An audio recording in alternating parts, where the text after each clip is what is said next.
Hey girl, hey, it's your hostess, mostess Marissa with another raw, unedited, uncut solo cast because done is better than perfect.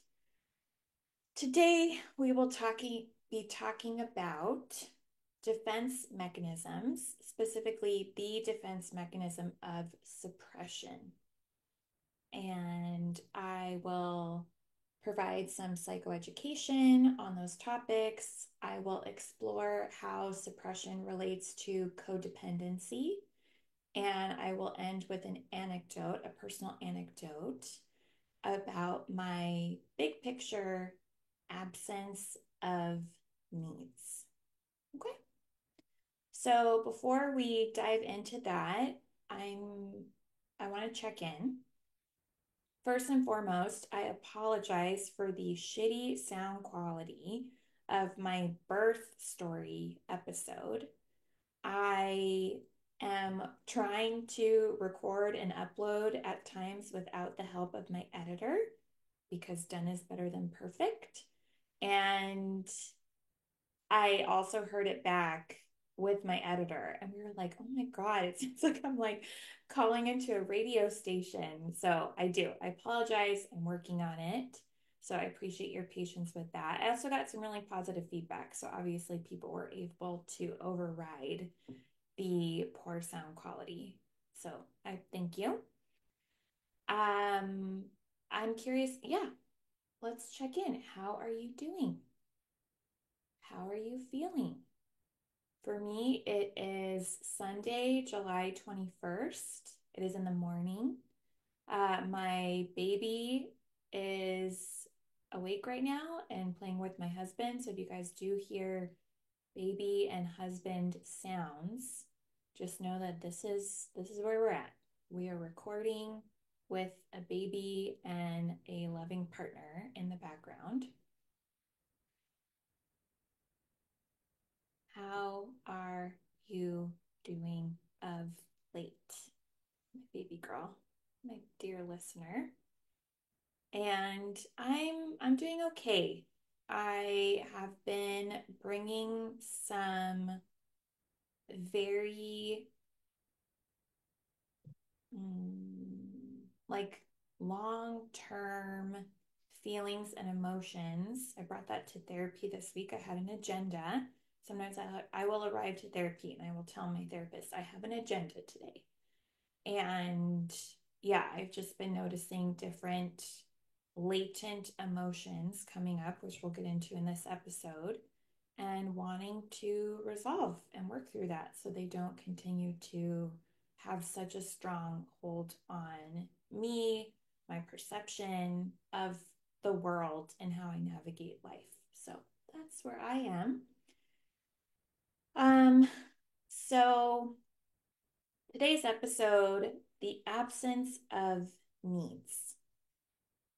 If and when, as a codependent, you find yourself only prioritizing the needs of others, but denying, suppressing, and ignoring your own needs, this episode is for you. And I would argue that that dilemma that you potentially find yourself in, it's twofold, right? Because not only are you prioritizing the needs of another, at the same time, you are fighting to downplay, neglect, ignore your own needs. It's not just that I prioritize the needs of others, I actively deny my own needs. In this transition into motherhood, I went through a short phase where I made an unconscious and then it became conscious, this effort to not have needs. And it was like a rule: thou shalt not have needs, right? We've talked about these rules, these commandments that we have as codependents that really help guide our experiences and help us, I sense, like have a sense of I don't know if it's control. I know we talk about control all the freaking time. Control, control, control. And in a sense, it is a way to have control. And also, it's just like how we approach situations that, yeah, without that approach, I wouldn't know what to do. So I'm going to discuss how this phenomena relates to the defense mechanism of suppression. So here we go. Thou shalt not have needs, right? That is my internal mode of how I interact with the world at times. And it's not like this pervasive, universal, all encompassing rule. Okay. I have needs and I do ask for others to help fulfill them. Like if I'm thirsty and I'm breastfeeding, I don't think, Marissa, you can't be thirsty right now. You can't ask. I'm like, babe, can you give me a glass of water? Or, babe, can you fill my water bottle? But like deeper needs for connection, for attachment, for support, those are questionable. Those are not automatic for me to ask for and have met. Let's review how I define codependency. So, my definition that has lasted this whole time that this podcast has been alive, so we're talking 3.5 years. Codependency for me is a way of being where I put the thoughts, feelings, and needs of another above my own in an unconscious attempt to fulfill my own thoughts, feelings, and needs. I'm not, sometimes I'm aware of it, sometimes I'm not. Often, thanks to this podcast, therapy, to journaling, to talking to people, to all this effort I have in my life to be more conscious. Hopefully over time these things do become more conscious, but it's like an onion and I'm peeling one layer at a time. So right now I'm likely doing things unconsciously to fulfill my own thoughts, feelings, and needs that, yeah, hopefully 6 months, a year, 2 years from now, I'll be aware of. And yeah, I'm sure listening to this, you guys have noticed and observed things where you're like, Marissa, are you aware of this pattern? And no, I am not. We are often blind to our own behaviors and readily and easily see it in others. So just know I'm working on it. I appreciate if and when you provide feedback to help me see things, but it doesn't always happen. Or it's a process. So, um, and I want to review some history of codependency in my marriage. So I have been with my now husband, former fiance, former boyfriend for 10.5 years. And naively, I have thought and said, I'm not codependent with him. I'm not. I I knew and I know I have had codependent experiences and interactions with him, but for the past 10 years, I have been working on myself. I have been going to therapy. I went to Codependence Anonymous. I've read books. I've become a therapist myself.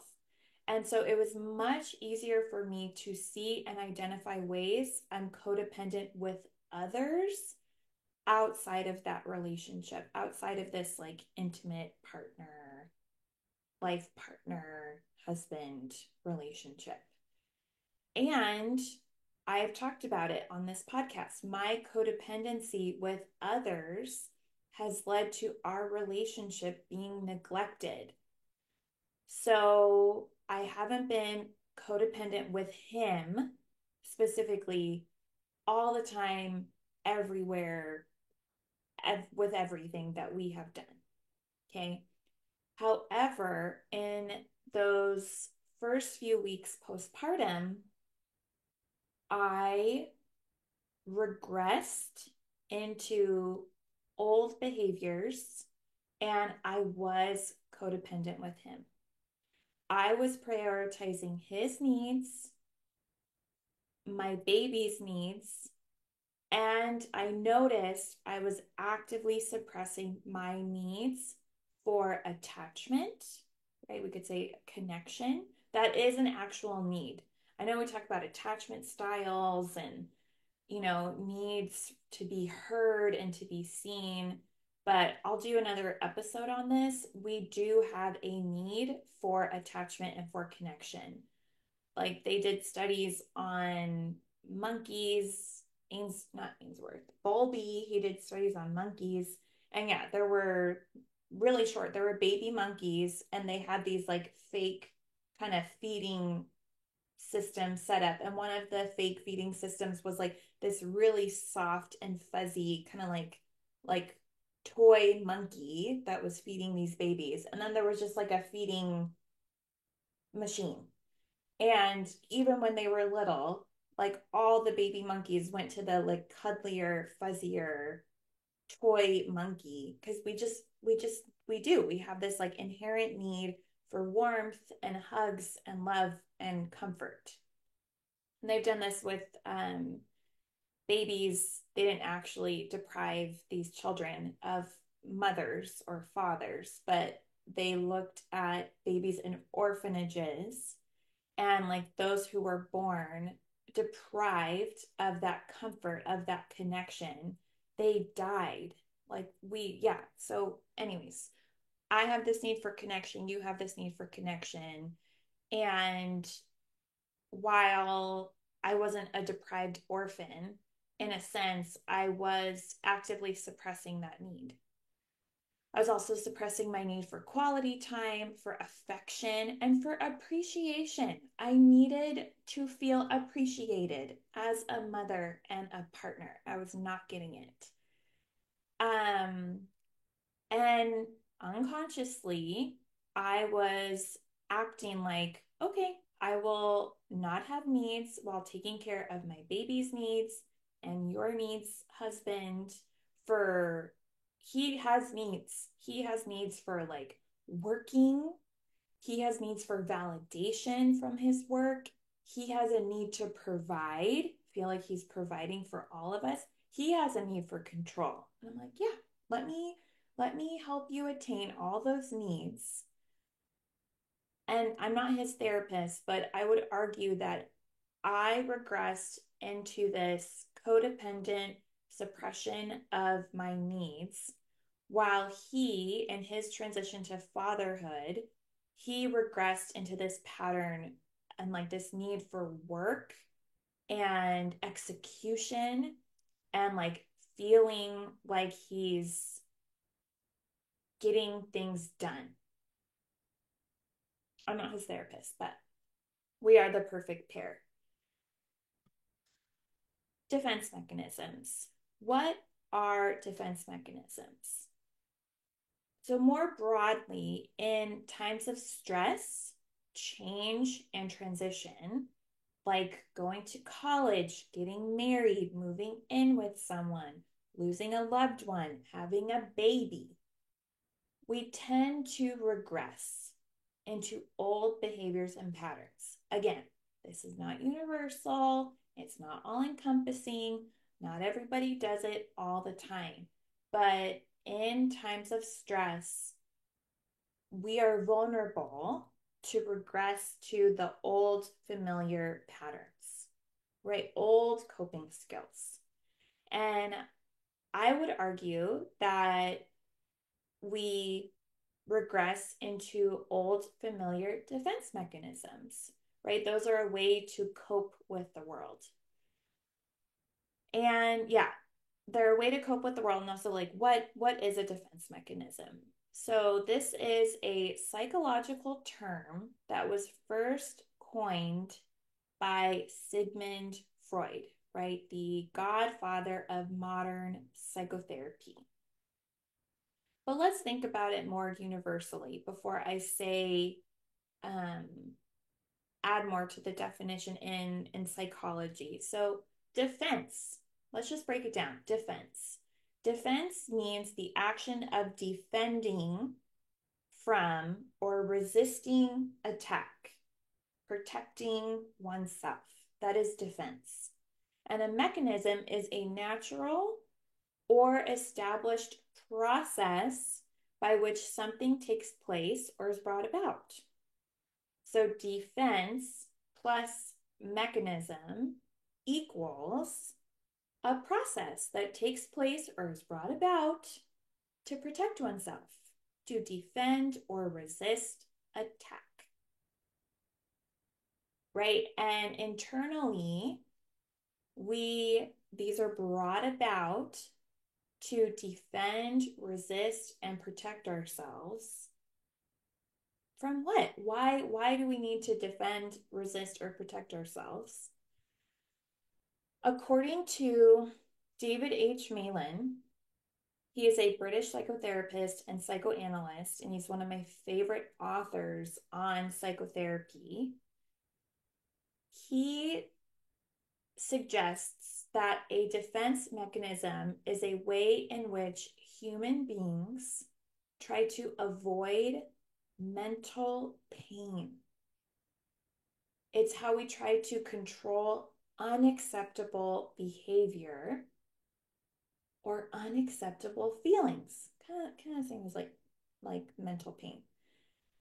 So Malan added how in his book, defense mechanisms sometimes reveal what is unacceptable, like something that creeps in the back door.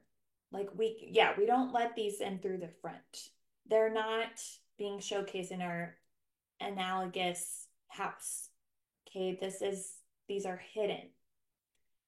Common defense mechanisms include denial. We all know what denial is. Basically, when something is happening, we think and act like this is not happening.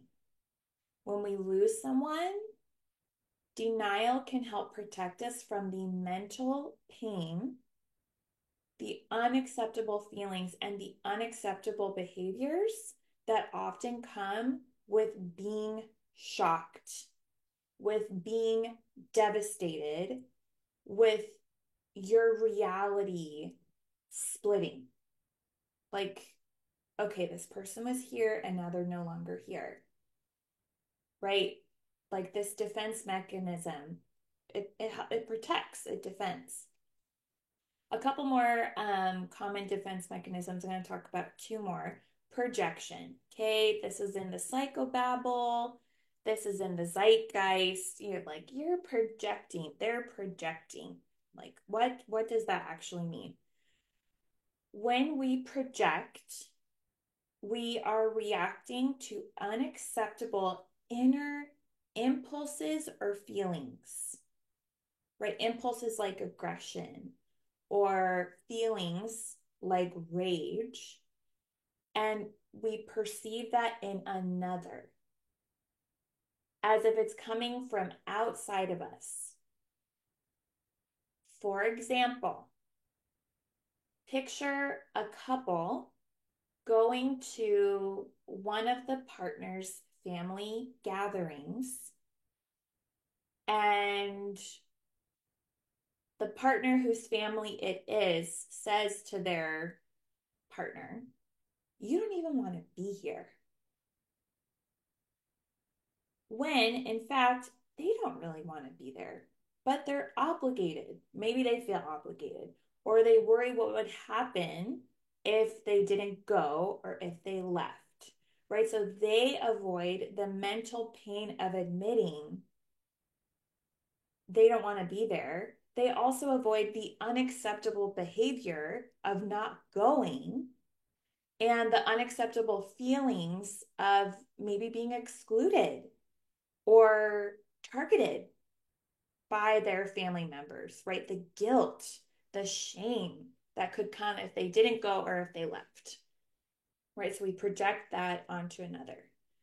And third common defense mechanism is displacement.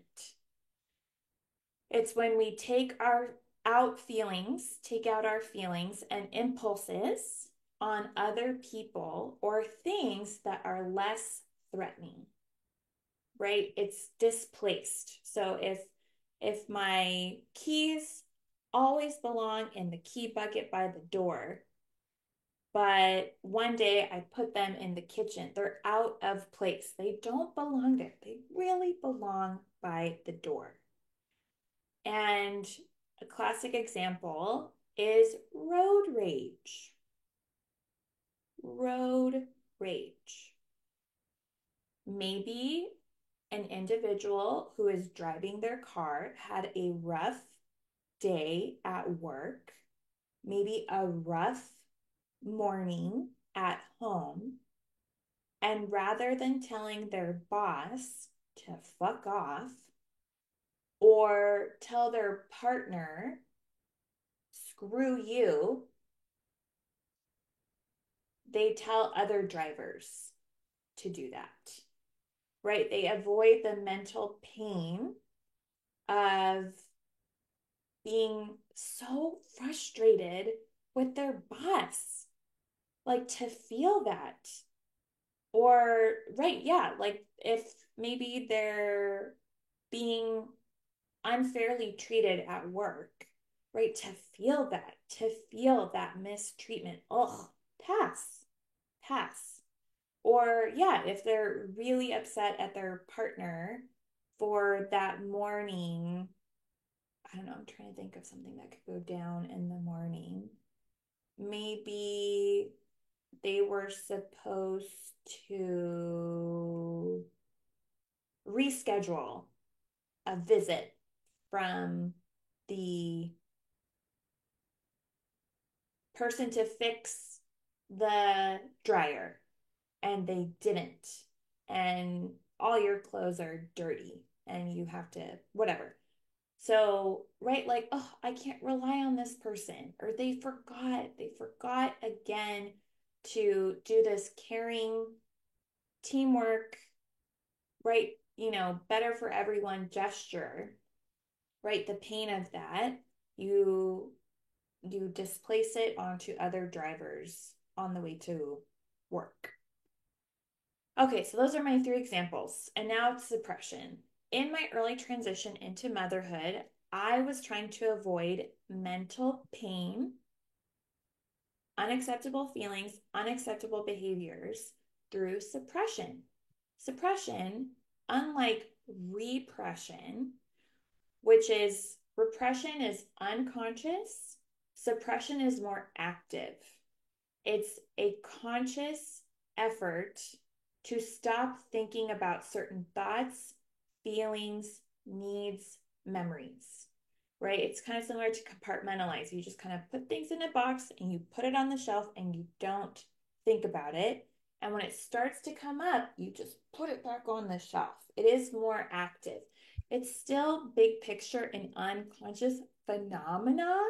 Like I was not aware of what like big picture I was doing, but in the moment, I think I'm going to mention this, but I'll just mention this now. I was not feeling connected to my husband, not all the time, but like he went on this work trip. I'm going to get into it. And he's just like, he was just in his office. I'm like walking his home office. So I'm just like walking the hall and like I just noticed like this urge or this need, this like want for connection with him. It could have been a hug, it could have been just like sitting in his office and like talking, connecting that way. But I watched myself like push that down. Like, no, I'm not going to stop. Like, he's working, he needs to focus. He doesn't care about me.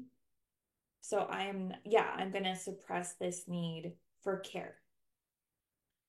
As I said earlier, my sense is that codependents not only prioritize the needs of others, but we suppress, deny, neglect our needs at the same time. We suppress to avoid the mental pain, unacceptable feelings, unacceptable behaviors that lie underneath. And I can hear my baby crying. I don't know if you guys can hear him, but it's okay. He's with his dad. Mommy's got a podcast. Mommy's got to do other things. So maybe we're avoiding the mental pain and agony of not getting our needs met. Maybe historically we haven't gotten our needs for connection or care met, so we shouldn't try now, right? So I'm just going to avoid this mental pain by pressing it down. Maybe it's the unacceptable feelings of vulnerability if and when we make our needs known, and someone can either honor or deny those needs. Maybe we are avoiding the unacceptable behavior of letting go of control, right? Relinquishing control and relying on someone since we have been disappointed before, right? Like disappointment, vulnerability, rejection. Understandably, we suppress our needs to avoid either the future possibility of that or the past unprocessed emotions.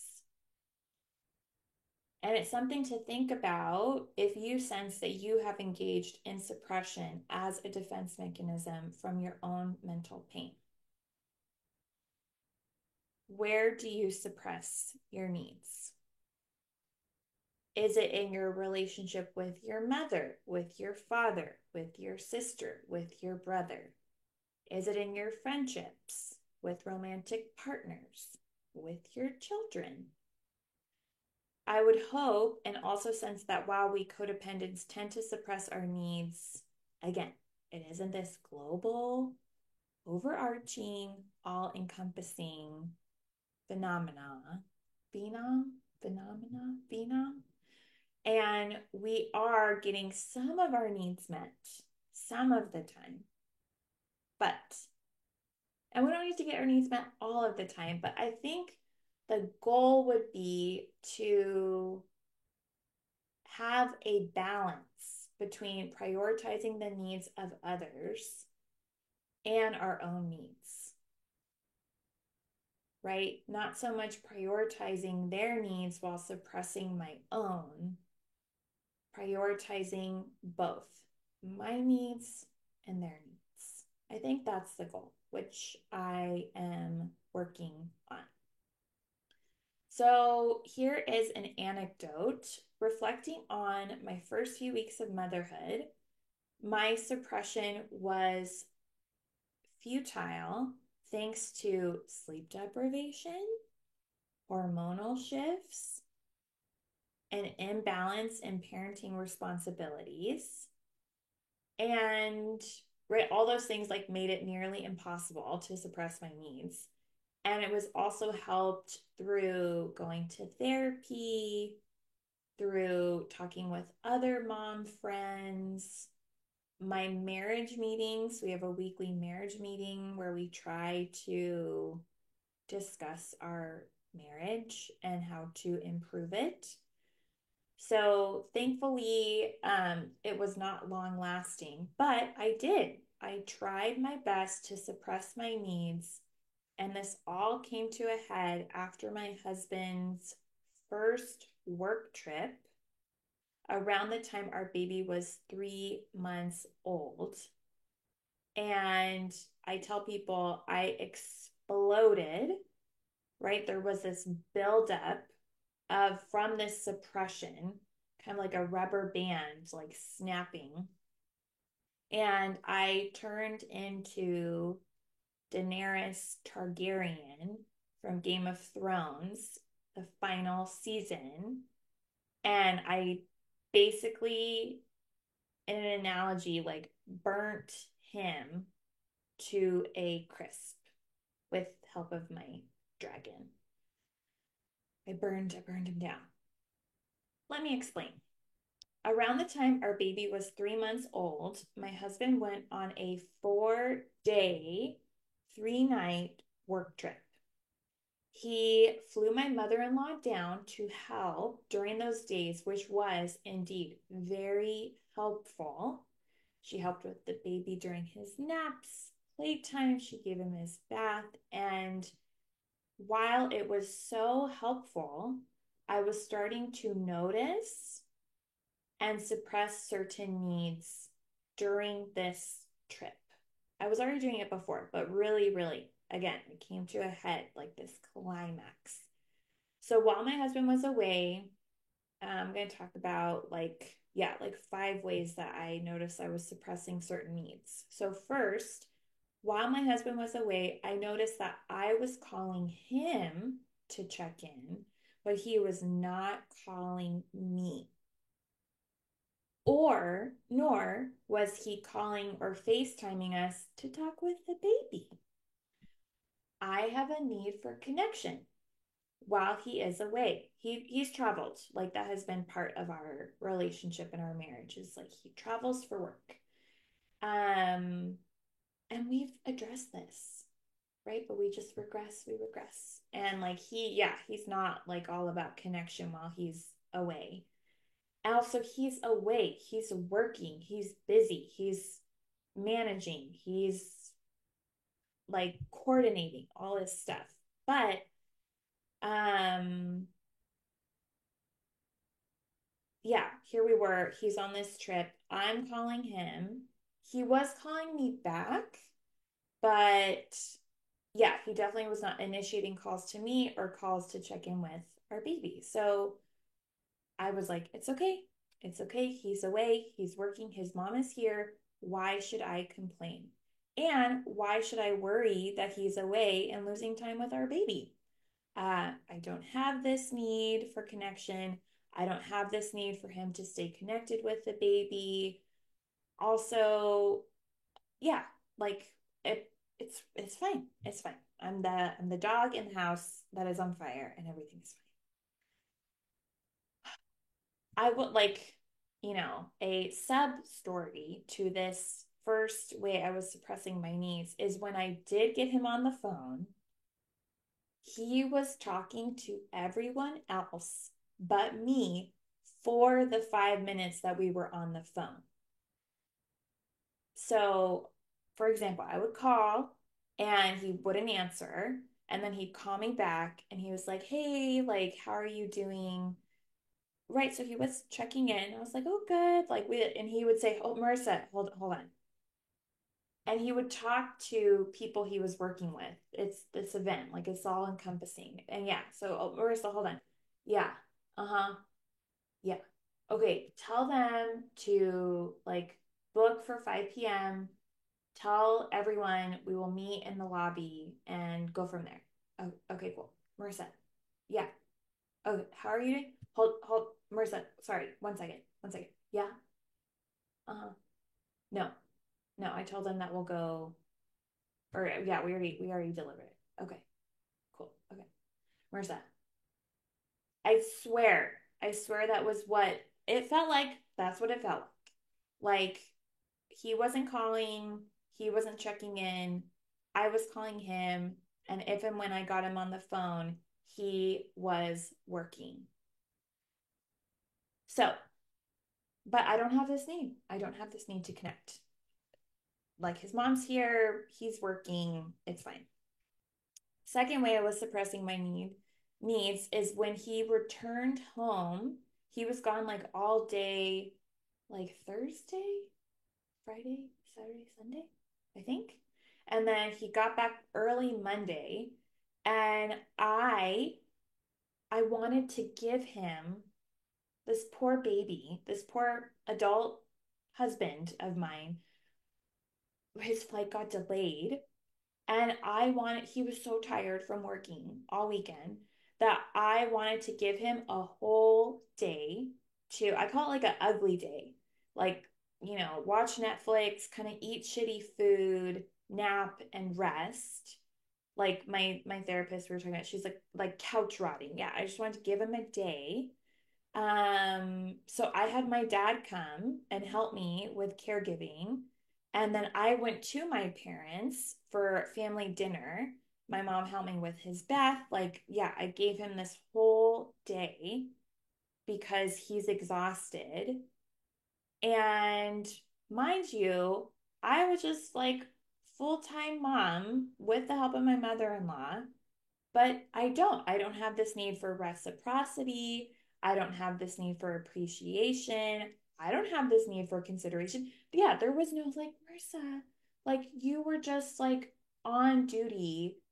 I was like helping my mother-in-law and she was helping me. But yeah, I was definitely directing the show. And I didn't leave, that could be like partly like my anxiety, the baby's 3 months old. Yeah, but I didn't. I want to leave. It was like her first time here. I wanted to like help her, you know, show her the ropes. But yeah, there was never like you were just on for 4 days with our baby. Like, you should take the day off. No. So I don't have this need for reciprocity, appreciation, consideration. Third way that I was suppressing my needs is in the days that preceded, right? Monday, I basically gave him off. Tuesday, I think it was Tuesday or Wednesday, I can't remember. We did have a family afternoon, which meant we sometimes when he travels and he comes back, there is this like, I have this need to like make up for lost time. So, like, let's make up and have some quality time. So, we went to lunch, we went for a walk, we went grocery shopping, which is like romantic post baby.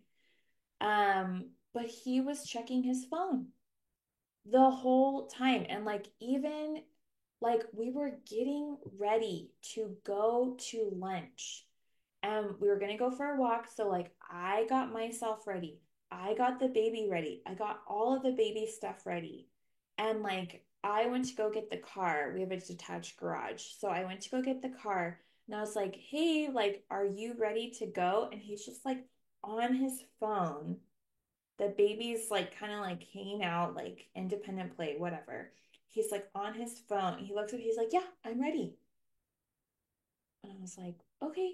Like, I didn't say anything, but it's like water, sunscreen. We're gonna go for a walk. We're gonna get lunch. We're gonna go get groceries. Yeah, it just seemed like he was just, yeah, he's just working. And then we go for lunch and we go on this walk. And yeah, he's like, oh, we really need sunscreen. Oh, can I have some of your water? And I'm like, yes, you can have some of my water. And also, like, what I'm hearing maybe is like, there's like a need for like some autonomy. Like, you need to prepare yourself because I've prepared myself and my stuff. I've prepared the baby stuff. And like if we're going for a walk, like bring water and wear sunscreen. You very fair individual who tends to get sunburnt easily. So yeah, like this need for autonomy, like yeah, like I can't do it all. And then yeah, the way that he was like asking made me feel guilty. Like yeah, he was like, "Oh, like we really need sunscreen." It's like, We really need sunscreen? Like, I don't know. I think you do. So also just suppressing this need for his undivided attention because he's just on his phone, for like us being like autonomous at times, like for the betterment of the whole. Yeah, like self accountable, self responsible. And yeah, I did say to him when we first got in the car, I was like, I am already uncomfortable with how much you have been on your phone. I know this is a work day. You were also gone. Like, can you please somehow, like, can you check your phone? I did bargain. I was like, once an hour and like get back to people as needed. Or even kind of like alert everyone, like, hey, I have a family afternoon. Please only contact me for emergencies. And he bargained and he was like, I will check my phone every 30 minutes for 2 minutes. Cause yeah, I was like, oh, like once an hour for 5 minutes. So that was his bargain. And like he was on his phone a lot. And right, like his need for work and like productivity and like execution. I think it really came up while he was traveling, right? This big first work trip, and it went really well. And he was like continuing to ride like these needs like into the week, and he didn't compartmentalize and like kind of like slow down with the work to pick up with the responsibilities as like a husband and a father. So, yeah, not to blame him, and big picture he did slow down. But yeah, it was like he was like just like continuing to ride this and like kind of taking us along with him almost. And I kind of I hopped on and was like, okay, fine. Every 30 minutes, check your phone. Um, Fourth way I was suppressing my needs is we did have a marriage meeting that week, and but like in general too, we only have it because I make us. Things are improving because now we're having it. I'll whatever. It's improving, but still, we had it that week because I like said we need to. And yeah, he didn't really seem that engaged. He's trying to tie up loose ends from his work event. It's okay. I don't have this need for affection, quality time, a need to make up for lost time. Like, I just participated in the meeting. I felt like a burden. I felt like a barrier to what he really wanted to be doing. And then, yeah, I already talked about this, but like this fifth way I was suppressing my needs is just like walking by his home office while he's working, or kind of just like walking by him like at home and he's like on his phone and, right, answering texts and calls and things on social media. And like, I don't have this need to interact much. I don't. Mm, so big picture, I have been having experiences like this since the baby was born. Probably, I mean, obviously before that. But this adjustment to motherhood made this pattern of neglecting my needs unsustainable. And I'm sure it could be sustainable and I could continue to keep doing what I was doing, but thankfully I couldn't. And thank God for therapy because he left that like Thursday or Friday, got back Monday, and then yeah, I was like, suppressing my needs, suppressing my needs, suppressing my needs. And yeah, as I was writing this episode, I was like, oh wait, they had a work event like that Tuesday before. So it's kind of, yeah, like I'm going like days of like really, really suppressing my needs. I go to therapy Thursday of that week after he came back, and my therapist was like, "Hi, how are you?" And I was like, "I want to talk about my marriage." And proceeded to cry and tell her how I had been feeling like I don't matter to him, I'm not important, he doesn't need me, he's a workaholic, he didn't switch back to being a husband and a father when he got back, which he was definitely being a father when he came back, but he was not as aware of like the need to be a husband, and I wasn't making him aware, right? Like we like really like reinforce each other. um and yeah, I'm sharing like I have needs for affection and for connection and appreciation and quality time, undivided attention, help, support, consideration, respect, and I'm actively trying not to inflict them on him, right? To have needs is to burden him, to be a burden to him. This is like what I'm able to like articulate and become aware of. And thankfully, my therapist, she provided all this space, and we were looking at how it connects to the past, why I don't want it to continue.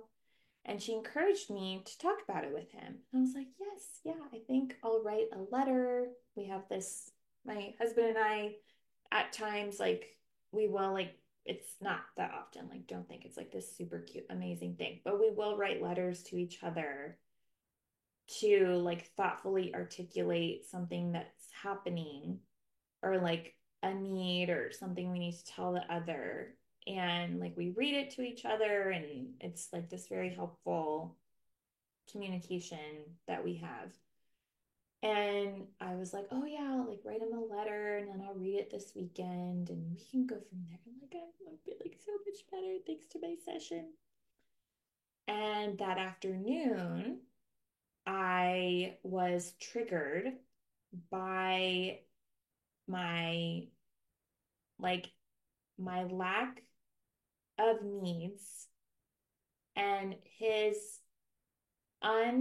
unintentional rejection of my need for connection. So he accidentally rejected, not accidentally, unintentionally, unknowingly,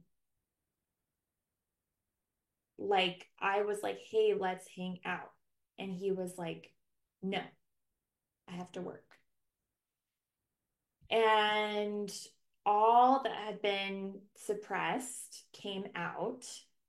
And I was like, I have needs. I think I actually did say that. And I was yelling so loud that I'm pretty sure, unless they were at work, because it was during the day, that my neighbors heard.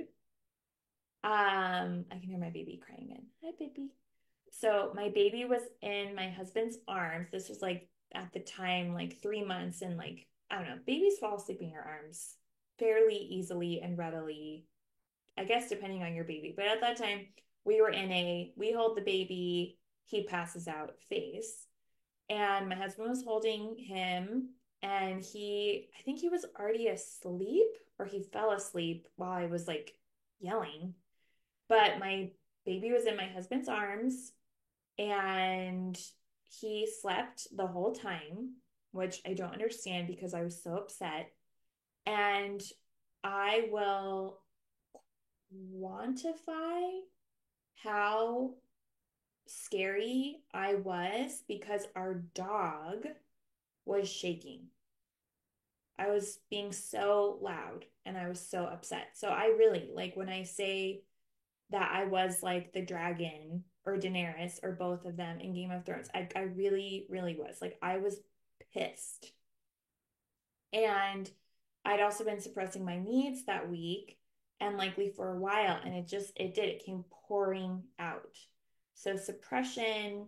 And then also there's a defense mechanism like regression. And like, yeah, when we regress, I mean, I've already talked about this, like in times of stress, but also like sometimes we regress to like a former like state or like age. And yeah, I was definitely having this like tantrum of probably a little girl who wasn't getting her needs met, right? I'm acting out. That's another defense. So I'm acting out in this way. And the mental pain of feeling unimportant and neglected and not necessary that came out, the unacceptable feelings of neediness and vulnerability, those came out, and the unacceptable behavior of asserting my needs and making them known, that came up. Thankfully, my husband remained calm, which I'm so proud of him for doing. And poor baby, I think he has a lot of training doing that. But he remained very calm. And with, I can hear, oh, poor baby, he's probably tired. Um, so yeah, he remained calm. And with some understandable pushback, he did have some pushback. He was defensive. That was sprinkled in, but he did hear me. And he did agree to make changes. We will continue to fly my mom down for work trips. I will call you every day when I'm away, and I will also FaceTime the baby. I so appreciate you taking care of the baby while I'm away, and I will be sure to express that in the future. Let's schedule quality time every day. at this time so we can check in. And let's also schedule like quality, undivided attention and have a date night weekly. We had already been doing this, but like we call them like daddy days. And like basically, he's in charge. Besides me nursing the baby, he, every diaper, awake time, playtime, nap, like he is in charge. Okay, so these are the ideas that we came up with. And so evidently, I did get my point across, and the outcome of, but the outcome of this defense of suppression is a very unproud moment for me.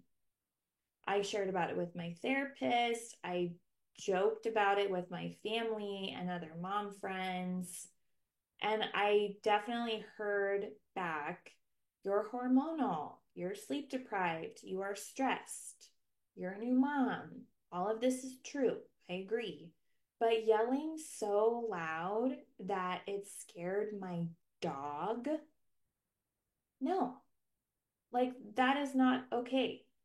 And yeah, like my husband had to like really like engage his internal strength and fortitude to withstand my wrath. I do not want to navigate this transition of my life like this. And I don't want the next time I'm feeling needy to result in a blowout. So, talking with my therapist, I shared how, yes, I want to practice self compassion, but I need to be accountable and not let this happen again. So, right now, like today, our baby, he's 5.5 months, and a blowout like this has not happened since. And there were like little blowouts before, but really, like this was the one. Those really were like crying and yeah, lots more like crying. Um, I did throw something at my husband one time out of anger. It it was I wouldn't throw it at him. I threw it like at his feet, which that's a defensive rationalization. But there were little hints of what was happening, and then it was this big explosion. So it's almost as if I were a volcano. There was like smoke one day, maybe there was a little earthquake another day, and then right, the volcano exploded and there's lava and yeah, just like destruction and like this path of things being destroyed. And yeah, but since that blowout, nothing close to that has happened. So while not having needs was something I could get away with previously in my marriage, I think I got away with not having needs in friendships, at work, with my family. For me, this pattern of suppressing my needs is not sustainable as a mother. And it's also not sustainable as a mother who wants to model healthy identification and articulation of my needs to my baby. So it's just like not sustainable with the job of being a mom. Like I cannot do that job and suppress my needs, but I also cannot be the type of mom and role model and create the type of harmony, cohesion, connectedness, and health in my family while sustaining my suppression of needs. It doesn't work. If I'm feeling unimportant, unnecessary, unloved, disconnected, I need to feel into those feelings. I need to face that mental pain. And if I can, do something about it, right? I need to do the unacceptable behavior of voicing and asserting my needs. If I'm having emotional pain, right, mental pain due to my husband's behaviors or having to engage in an unacceptable behavior, like asking him to meet a certain need, I need to start doing that. I need to start feeling those feelings. I need to journal. I need to talk about it here. I need to go to therapy. I need to talk about it with my mom friends, my family, etc. Right? Like Malin described the definition of defense mechanisms. If I don't express these, they will be revealed like something creeping through the back door. They're not going to go away. And I don't want my house, my analogous house, like with a bunch of creepy things coming through the back door all the time. So, in his writings, Malin discusses how the hope in therapy is to enable the patient to face what she really feels, to realize that it is not as painful or as dangerous as she fears, to work through it in a relationship, like the therapist patient, and finally, to be able to make use of her real feelings within relationships in a constructive way, thus changing maladaptive into adaptive behavior. Okay, I know that's a mouthful, but looking at this anecdote, I faced feeling unimportant and unnecessary, disconnected, not appreciated. And it wasn't like the smoothest way to do it. But while it was painful, it wasn't unbearable to discuss. I wish that I had articulated it way more maturely. So I worked through it in my relationship with my husband. I also worked through it and talked about it in therapy. And I did make use of my feelings within my marriage in a eventually constructive way. Right? We're having quality time daily. We're having our weekly date night. He actually had an event this past week. He wasn't even out of town and his mom came. And yeah, we're checking in, we're FaceTiming. Today is actually a daddy day. He's expressing appreciation, right? All these things. And if and when I'm having like mental pain about feeling unappreciated, disconnected, the hope is that I will be aware and articulate it. I'm doing that now. I hope to continue to do that in the future. So, there you have it. We discussed defense mechanisms more broadly.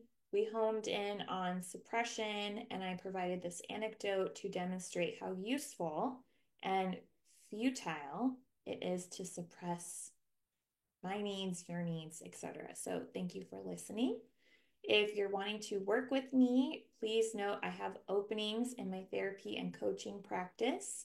You can email Marissa at therapywithmarissa.com, and I will see you all next week. Take care. Oh, okay, here we go. Bye.